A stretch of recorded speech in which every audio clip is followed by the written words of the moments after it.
if you've seen my last video, then you've just picked up the bass and now you've learnt a few notes here and there. Now let's talk about the most important thing of all time. Well, I think octaves. You may not think they're important, but fucking hell, it saves you a lot of time. Especially if you want to keep something in key. For this, I'm going to show you a classic riff I made.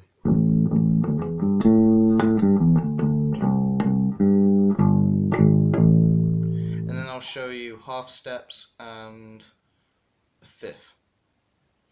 Now, first to do with octaves. There's multiple ways you can find an octave, and we're just going to start with the G, which is I think it's known as the 2-2, otherwise known as the shitty bar chord. So, see how it's on the third? You move 2 strings and you go 2 up, and that'll be the octave. And you can do that on any string. So.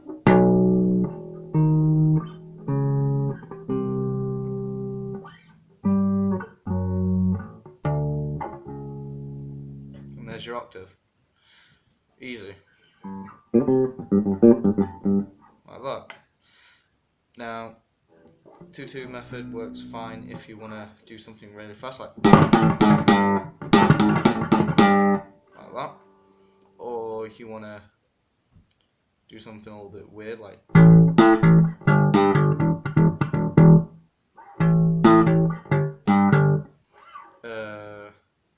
I can't think of a song at the moment that uses octaves. Oh.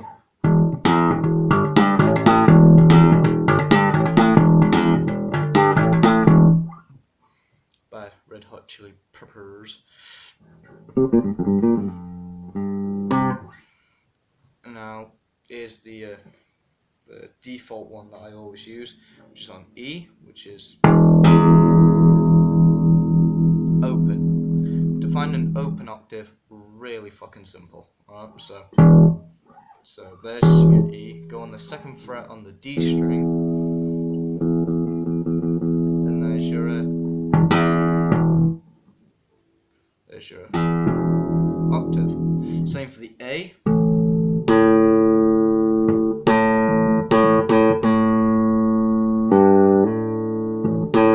Like that.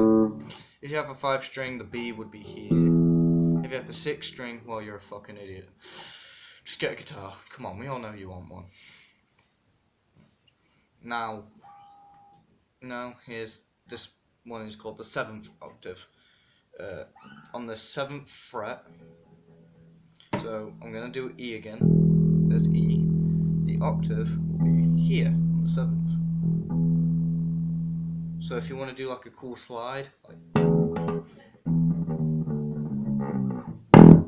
or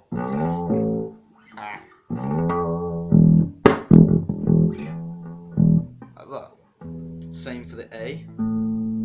It's on the D string. And for D, it's on the G. And it's all on the 7th. And that can also work the opposite way for this open string, which is known as the 5th fret. What's that? Wait. Yeah, that's in tune. So let's go on A.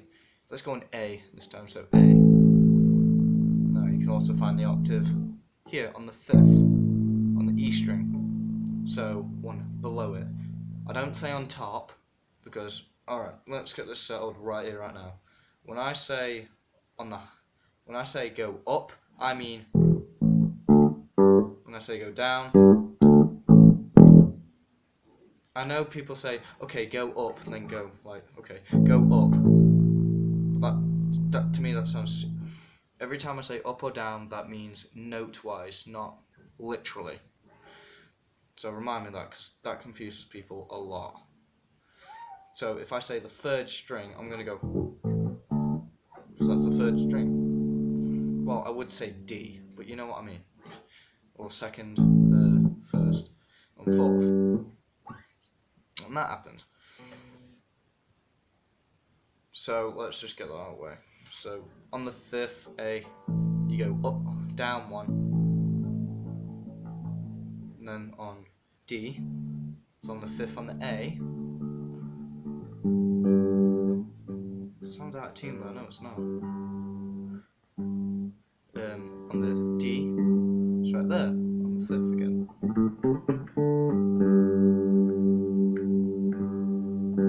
That sounds out of tune, doesn't it?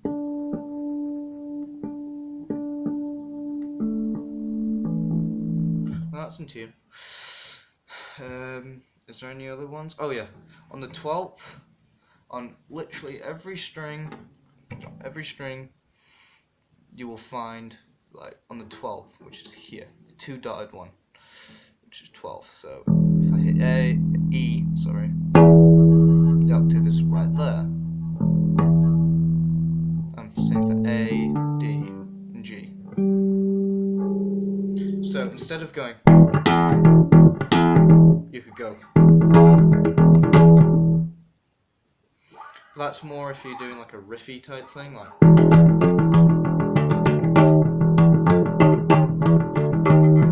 That. Something cool like that. So like that. Now you know where all your octaves are. You can find an easy way to find this, and this I'll show you with this riff that I just showed you how game-changing octaves can be. So if your guitarist tells you, okay, just play A,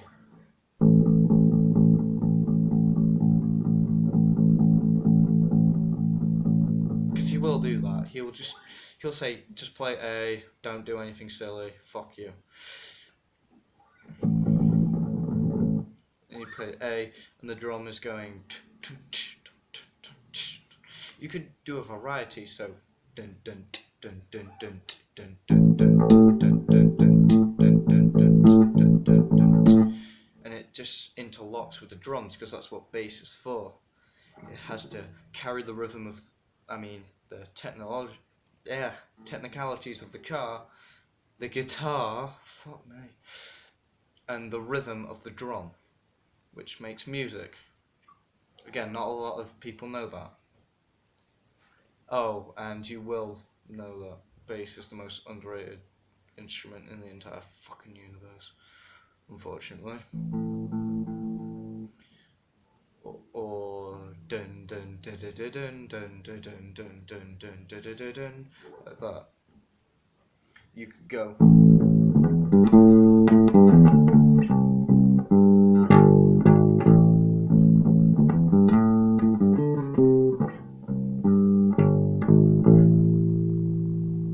Now, let me break that down for you. So I start on A, I go, actually no wait, I need to teach you something before. Now there's this thing called fifths, which is also in basically every bar chord ever, which is, actually, I'll do it there. The fifth is, which is called the 1-2 rule, because you go across one string and go up two. Right now I'm on C, that's the fifth. People do this to give it kind of like an out of tune type feel, so instead of going, you could go, and it gives more of a feel to it, or like that. Fifths are usually used on a walking scale.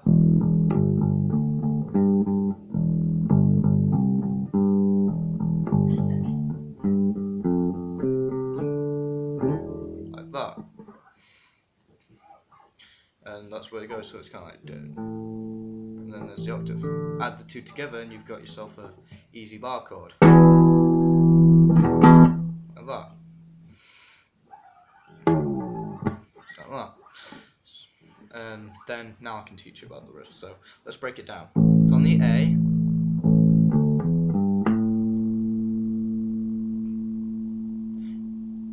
Now it's actually still on the A octave, but I went up in a fifth because I started on a fifth note. Because guess what? Then there comes the 7th rule. So there. And I went down here, which is on the G octave, for a bit of variety. Then it ends right back on the A, which is on the E5 octave. See? So A, A. So dun dun dun dun dun dun dun.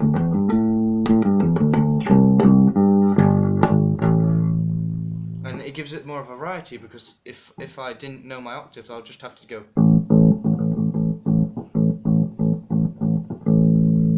But I have a chance to.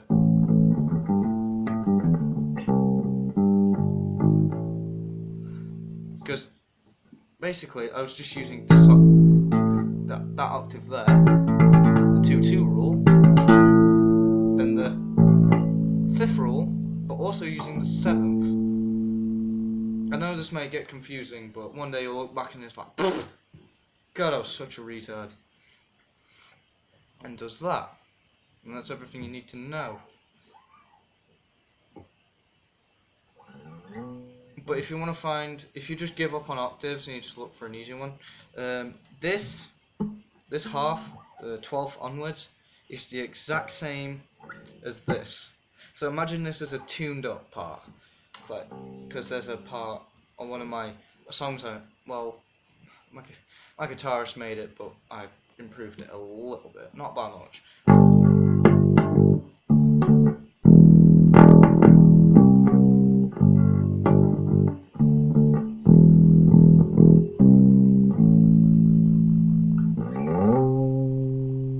And I slide up. Instead of playing the normal C, which is down here, I went all the way up to the 3rd on the 12th there, for a bit more of a feel. Like, I do that a lot. That's because Faith No More did it a lot. Then on Freak on a Leash by Korn, he does this